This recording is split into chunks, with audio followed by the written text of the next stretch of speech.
Radio Universidad, con la información necesaria.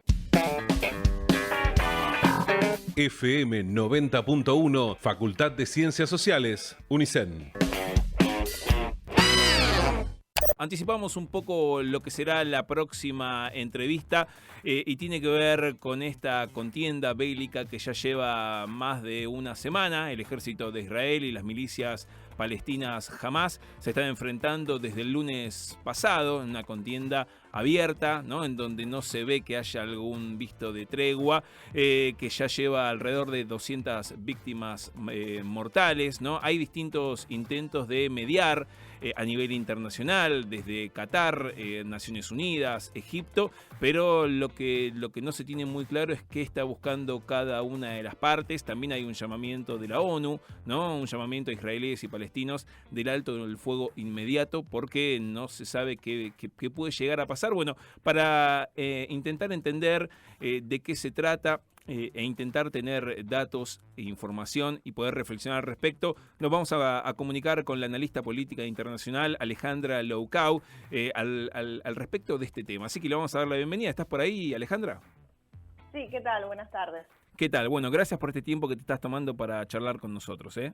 Por favor, gracias a ustedes.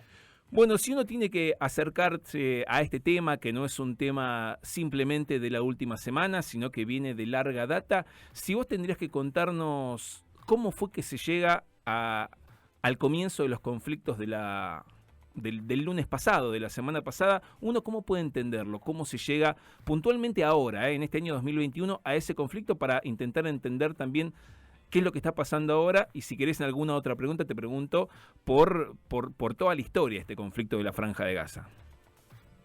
En principio podríamos intentar abordar el tema no como un conflicto reciente, es decir, ya sabemos que, o por ahí escuchamos hablar varias veces de Israel y de Palestina, de que existe un conflicto entre ambos actores desde hace muchísimo tiempo, pero bueno, esto en realidad necesariamente tiene que explicarse para poder entender la actualidad y el conflicto y la última escalada bélica de los últimos días. Me parece importante, sí, en principio arrancar por decir que hay que tener en cuenta que Israel ocupó Palestina empezó a ocupar Palestina a principios del siglo XX, y en el año 1947 fundó su Estado, que le dio cierta legitimidad, le dio en realidad legitimidad a esta ocupación. Aún así, más allá de que el Estado de Israel vino a legitimar una ocupación de hecho, porque bueno, la tierra era palestina, estaba habitada por árabes palestinos musulmanes y había muy poco porcentaje de habitantes judíos en esa época.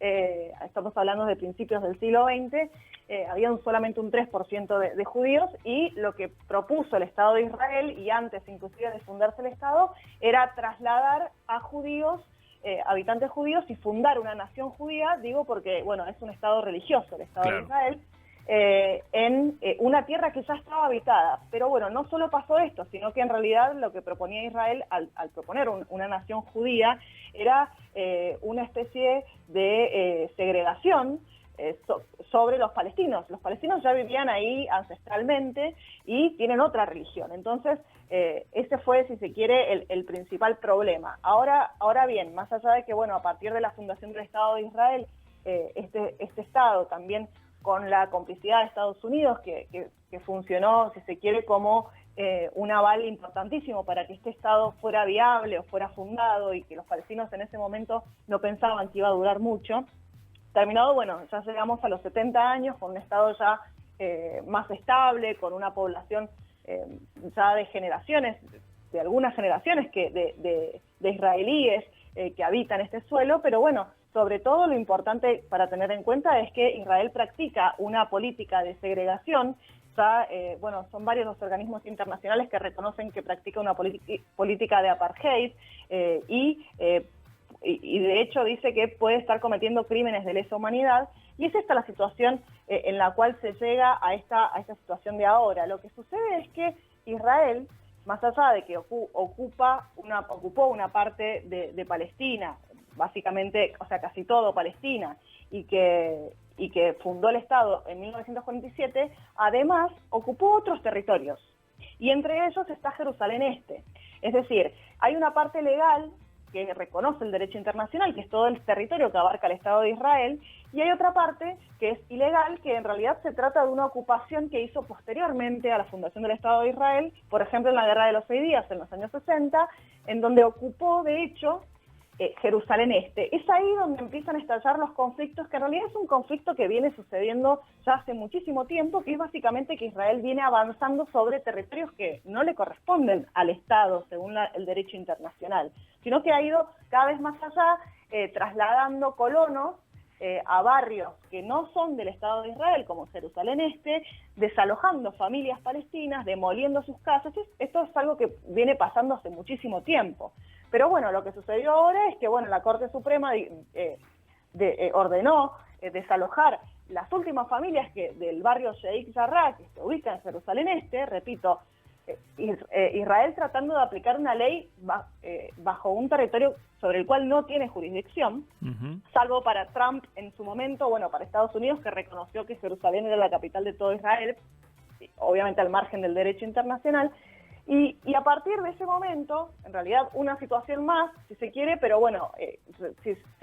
si un pueblo que lleva 70 años resistiendo desalojos y avances en la colonización, que llega un punto en que los vecinos de ese barrio que estaba intentando ser desalojados por la Corte Suprema israelí, por colonos que irrumpieron violentamente en estas viviendas para justamente emitir estos desalojos, provocó una respuesta de parte de los habitantes de ese barrio, y además de todo Jerusalén Este, que se levantó a protestar en contra de estos desalojos. El tema es que, estas protestas llegaron a las mezquitas, porque también Jerusalén Este es un barrio, en realidad es una localidad que es considerada sagrada porque tiene monumentos y sitios muy importantes para 3 religiones, que son el cristianismo, el islam y el judaísmo.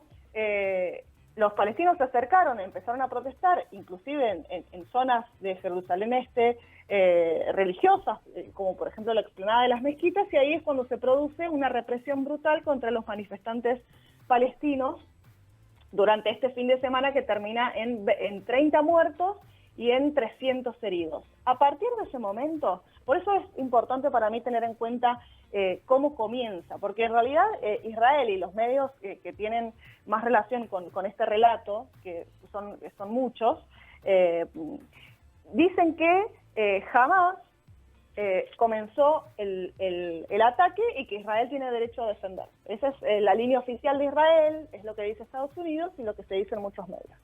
El tema es que todo esto que pasó antes, que provocó las protestas y a partir de lo cual, la policía israelí estaba ocupando un sitio sagrado musulmán, que es la explanada de las mezquitas, que es el tercer lugar más sagrado después de la Meca y Medina para los musulmanes. A partir de esto es que Hamás dice, nosotros les damos un ultimátum para que se retiren de la explanada de las mezquitas y cesen la represión contra los protestantes, o sea, las personas que protestan, palestinos que protestan, y es ahí cuando Israel no cumple el ultimátum, y entonces Hamás, desde la Franja de Gaza, que no solamente es una organización terrorista, sino que además es el gobierno de la Franja de Gaza, ¿sí? Y los actos terroristas, el Estado de Israel también comete algunos actos terroristas, como son asesinatos selectivos contra líderes políticos, por ejemplo. Eso también es considerado un acto terrorista, pero hay una especie de doble vara para juzgar el terrorismo. Y a partir de ese momento es que Hamás lanza cohetes sobre Tel Aviv y Israel bombardea la Franja de Gaza. Y ahí tenemos el inicio del conflicto entre una potencia ocupante con una superioridad militar y tecnológica sumamente mayor a lo que puede ser un territorio que no tiene ni siquiera fuerzas armadas, como es Gaza. La Franja de Gaza es una especie de campo de concentración a cielo abierto, se le dice, muchos intelectuales ya lo han definido de esta manera, porque no quiero alargar tanto la intervención, pero sí es Gaza no tiene fuerzas armadas, no tiene agua, potable, los habitantes viven con muy poca luz, los campos de refugiados se multiplican, porque la verdad que es casi invivible la Franja de Gaza. Bueno, a partir de estas condiciones es que también Hamás, con un armamento mucho más rudimentario, ataca con algunos cohetes. Se dice que lanzó más de 3.000, es probable. Hay que ver cómo pudo conseguirlos, probablemente a través de la frontera con Egipto, pero bueno, esa es la situación, una situación profundamente desigual que hace que nos cuestionemos un poco los términos de guerra o de un conflicto entre dos partes iguales, porque la verdad es que hay una potencia ocupante y una porción de territorio que está en unas condiciones, por supuesto, inferiores y casi de peligro humanitario, que es la Franja de Gaza. Tal cual.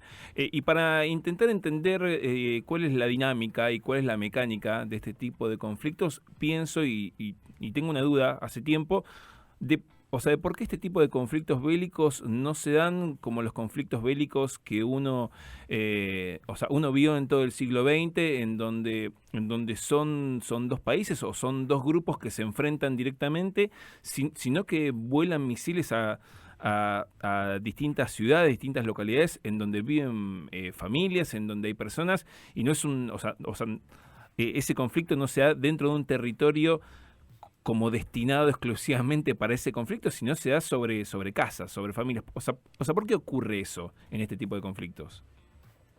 Bueno, podríamos decir que en realidad el Estado de Israel no está bombardeando a los miembros de Hamás, como dice.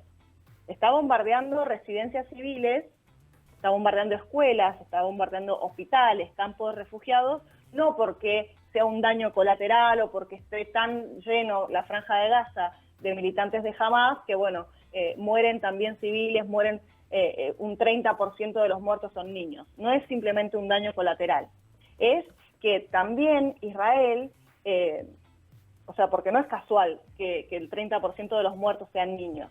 Entonces, Israel también tiene una política de exterminio hacia el pueblo palestino.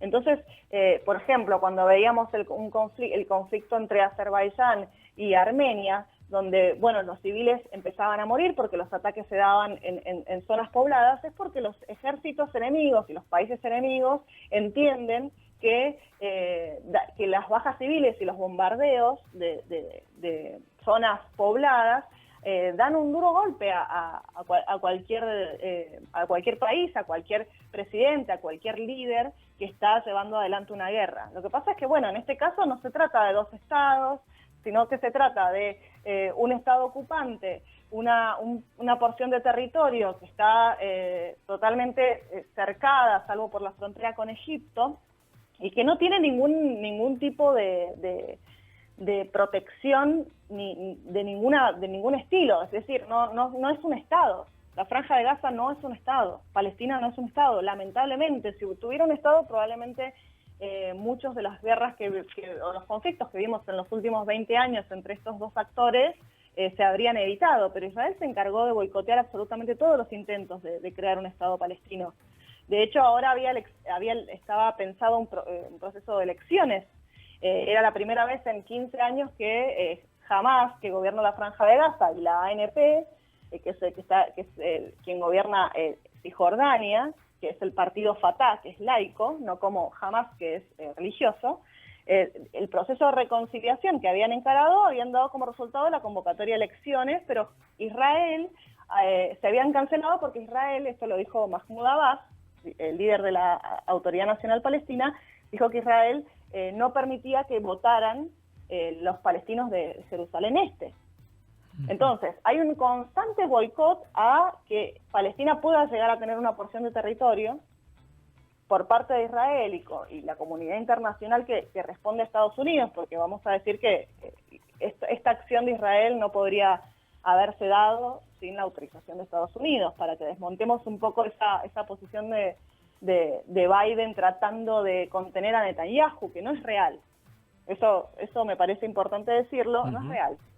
no es verdad que esté intentando contener a Netanyahu. De hecho, apoyó, dijo que la semana pasada dijo que que Israel tenía derecho a la legítima defensa. Ese es, me parece, el discurso más honesto de Estados Unidos. Lo que pasa es que ahora, bueno, por la presión internacional está posando un poco a través de, bueno, discursos y puestas de ciertos sectores de la prensa hegemónica como una persona que está intentando mediar. Pero bueno, nos enteramos que hoy salió una nota en el Washington Post que dice que Estados Unidos le vendió más de $700 millones en bombas inteligentes a Israel el 5 de mayo, que fue el día que empezó esta ofensiva judicial para expulsar a los últimos palestinos de Jerusalén Este. Entonces bueno, así me parece que está un poco la situación. Tal cual. Estamos hablando con Alejandra Loucau, ella es analista política internacional, y quiero preguntarte sobre la mirada que tiene el resto del mundo sobre esta asociación, ¿no? Uno entre Israel, Estados Unidos. Vos en esta charla que tenemos, o sea, lo venís mencionando bastante. ¿Cuál es la mirada sobre el resto de las potencias, sobre esta situación, Israel que está avalada por Estados Unidos para este tipo de acciones? Mira, en principio por ahora lo que ha estado demostrando bastante cuáles son las verdaderas posiciones es lo que estuvo pasando en el Consejo de Seguridad de las Naciones Unidas, que es básicamente que Estados Unidos boicoteó 3 veces, ya la última vez fue después de una reunión abierta, entonces ahí pudo ser público ese boicot, porque recordemos que el Consejo de Seguridad de las Naciones Unidas está compuesto por los vencedores de la Segunda Guerra Mundial, es decir, Alemania no, y todos los miembros del Consejo de Seguridad estuvieron de acuerdo en emitir una resolución del Consejo de este Consejo pidiendo el alto al fuego en Gaza. Uh-huh. Estados Unidos tiene poder de veto, todos tienen poder de veto, o sea, no todos los miembros, pero sí todas las potencias que lo integran, y Estados Unidos vetó por tercera vez en una semana esta resolución. Todo el resto de los países estaba de acuerdo, inclusive Reino Unido.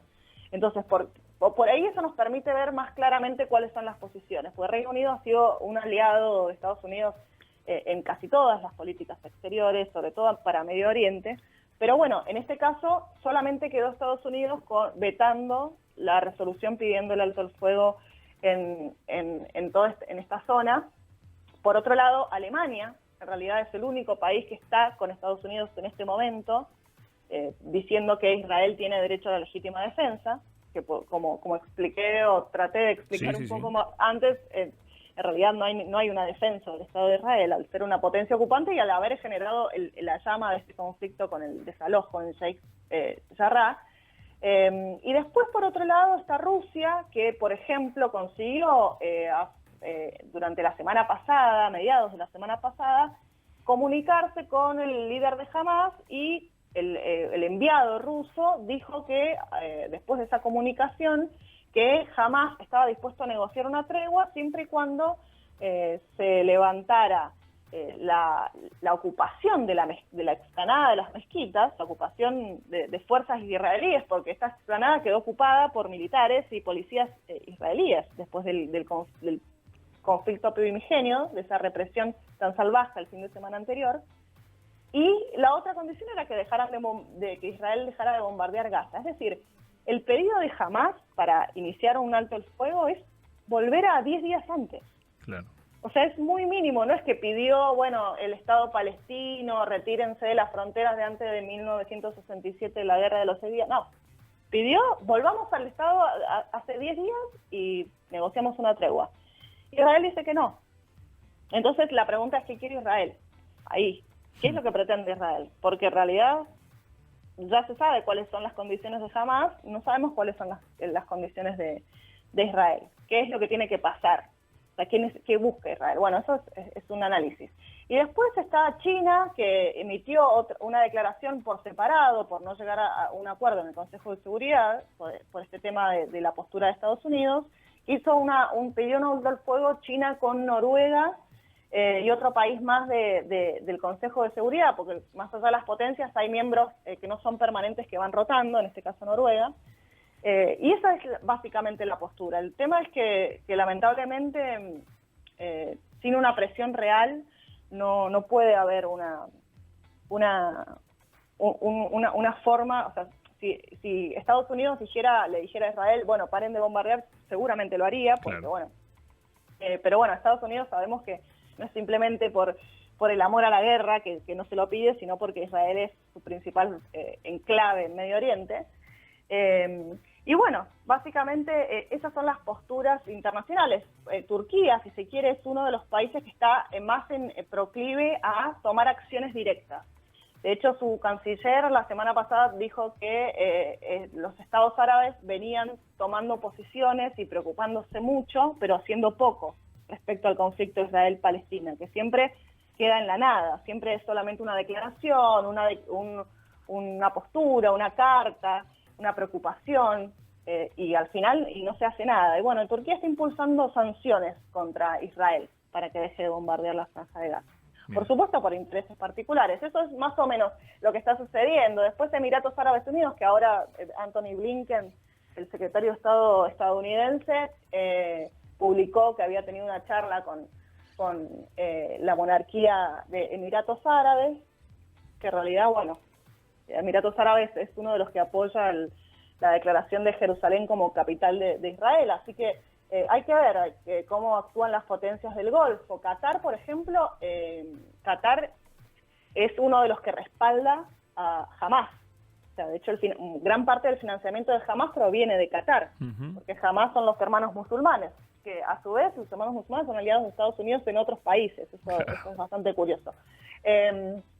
Y después está la Yihad Islámica Palestina, que es el otro grupo que actúa con Hamás, es menor que Hamás en términos de organización y de número, que es una milicia que tiene relación con la fuerza Quds, que es de Irán, es iraní.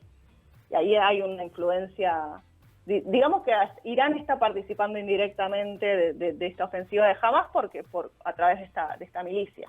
Claro. Bueno, Alejandra, excelente toda la información que pudiste volcar en esta charla, súper claro, así que vamos a agradecerte obviamente nuevamente por este ratito, este tiempo que te tomaste para charlar con nosotros. Bueno, gracias a ustedes por llamarme y por también tratar de entender más profundamente conflictos que por ahí, no sé, entendemos a partir de 3 o 5 palabras, en informaciones muy volátiles, pero es importante analizar las raíces del conflicto siempre para poder entender mejor lo que sucede. Así que gracias a ustedes. Un abrazo grande, gracias. Abrazo. Estuvimos hablando con Alejandra Loucau, analista política internacional, sobre lo que se conoce como el conflicto en la Franja de Gaza, que también es en la parte de Jerusalén Este, y que arrancó esta última etapa hace 7 días atrás, el lunes anterior, el lunes 10 de mayo, pero es algo que viene de larga data. Tuvo distintos momentos, hay intereses económicos, religiosos, uno puede entenderlo por distintos lugares, y está no solamente Israel con apoyo de Estados Unidos, sino también están las milicias palestinas y también todo lo que ocurre ahí, ¿no? Súper claro como lo iba explicando Alejandra. Es un tema, como ella recién decía al final, ¿no? A veces uno entiende este tipo de situaciones por 3, 4, 5 palabras, lo ve medio de costado, simplemente se informa con distintos portales, pero hay que ir al fondo de la cuestión. Escuchanos, estamos en Radio Universidad.